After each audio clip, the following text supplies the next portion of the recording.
Every aspect of being really stressed out or really anxious is a bad thing. But I think one of the worst parts of being super stressed out is when you get stuck inside of your own head, your thoughts continue to spiral, and you just can't get out of there. It's a tough place to escape. And I think journaling is a great place to start when we're trying to ease those thoughts and get them out of our head. A lot of people ask me, well, what does writing about what is bothering me, how does that help? Why write about it? I want to forget about it. I want to move on to the next thing. Well, that's where the type of journaling called stream of consciousness comes into play. It's where you don't really have an objective other than to write out everything that's on your mind. You don't try to craft a narrative. You don't try to create anything.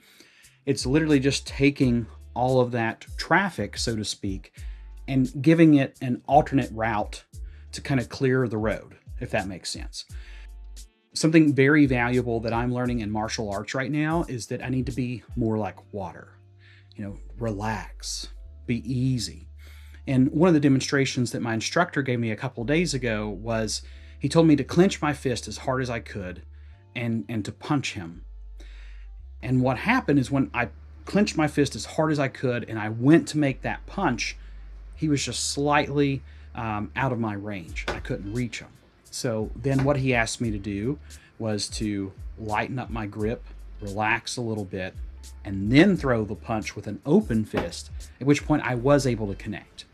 And it was because I had released all these muscles. I let them be more like a rubber band versus like a vice grip or something more sturdy. And I was able to connect. If you think about stressful situations that you get into, maybe you're at your job and you're just very overwhelmed with the amount of paperwork or projects you have going on.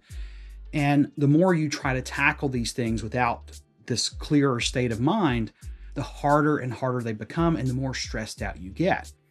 Which is why a lot of times when you walk away from some of the projects you're working on, and maybe you just literally take a walk, you take a phone call that has nothing to do with what you're working on, or you go do something else to kind of clear your mind out, then when you go back to the work, you start to see all the pieces of the puzzle working. And that's exactly what various types of journaling does. When big things happen, I write about them. Because one of the problems I have is being able to process and deal with very traumatic situations and confrontation. And a lot of that stems from various childhood traumas that I've experienced in my life.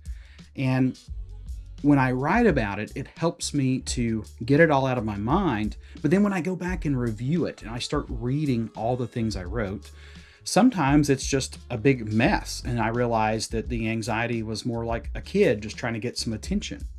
But other times the words start to make sense. And when you read it aloud and are actually looking at your thoughts on a piece of paper, then you can start to decipher what's going on. You can pull things from it to help you fix the situation. But most importantly, you've just got it all out of here and put it to here. A lot of these different techniques in journaling might seem silly or just like a complete waste of time. But the more you practice these techniques and make them work for you, make them something that is your own, that's when you're really going to start to see results. Because I don't do everything exactly like I was taught or kind of that standard procedure.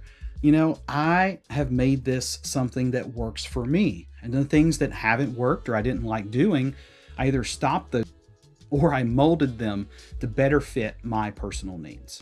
Best of luck on your journey. Hopefully this is something that'll help you out.